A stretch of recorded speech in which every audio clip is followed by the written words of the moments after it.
Hi all, welcome back to Marketing Communication Management. Today we will discuss about marketing communication and consumer behavior. We will try to see the relationship between consumer behavior and marketing communication techniques.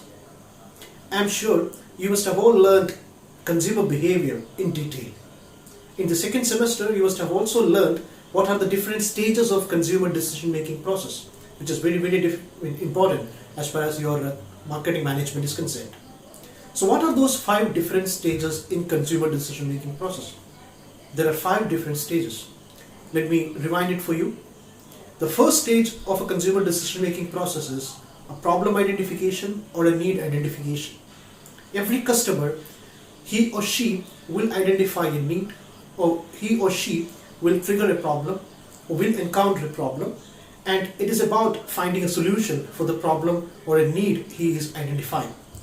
The second stage of consumer decision making process is, once the customer has identified a problem, he needs to have some information to resolve the problem that he is encountering.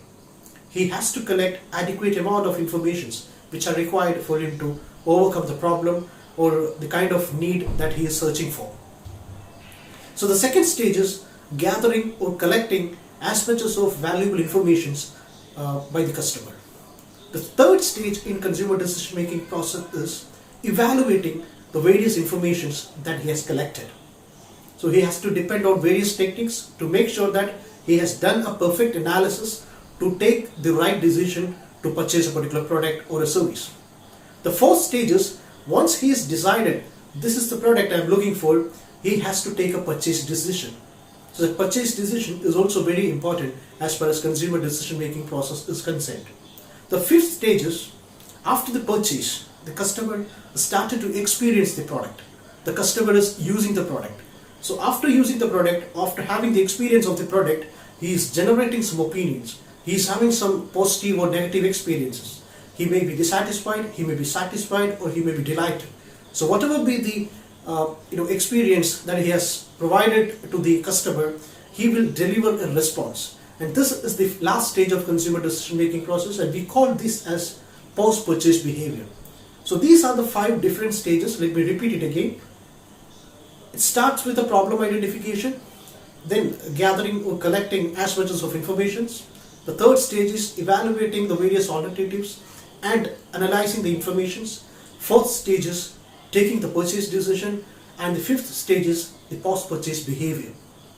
Now, if you look at how marketing communication has a prominent role in all of these different stages, let's take a few examples. How advertisement is influencing the various stages of consumer decision making process.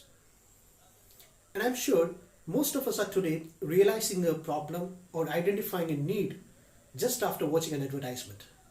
Today, advertisers are considering one of the great possibility for them to introduce and inform consumers about a problem or about a need. So advertisement can be always treated as a technique for introducing problems, and that is considered as the first stage of a consumer decision making process. Most of the consumers are understanding that they are facing a problem just after watching an advertisement.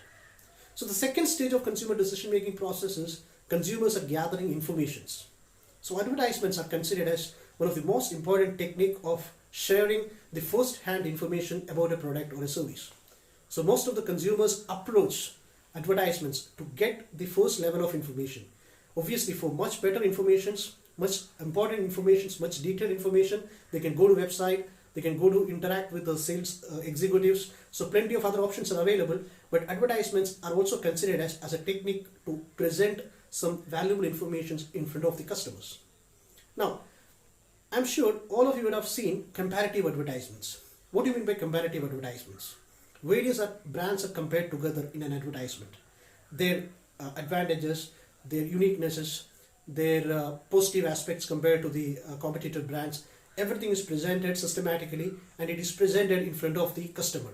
So we call this as comparative advertisements. So many consumers depend on comparative advertisements to analyze the information, to analyze the various choices that they had in their mind in order to buy a particular product or service.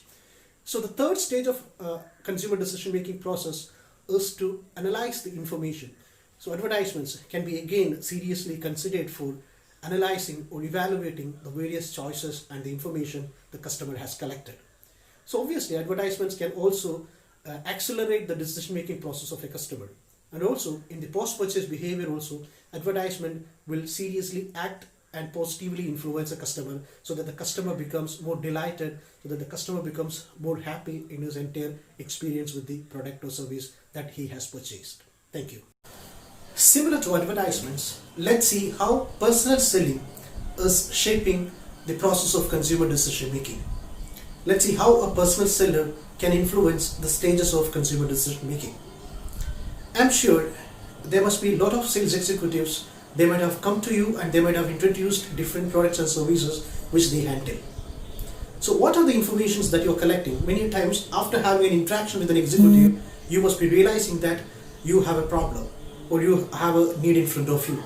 So sometimes this personal selling can become a strong tool in realizing a customer to understand a particular problem that he or she is facing. So a personal seller can be always seriously dependent for gathering informations. Customers are always happy to go and interact with personal sellers. Imagine if you want to buy an automobile product, imagine if you want to buy an insurance service, you will be interested to go and having a chat with the person so that you can collect valuable information directly from them. So personal sellers are again placing a vital role or having a strong role in shaping the consumer behavior. So social media.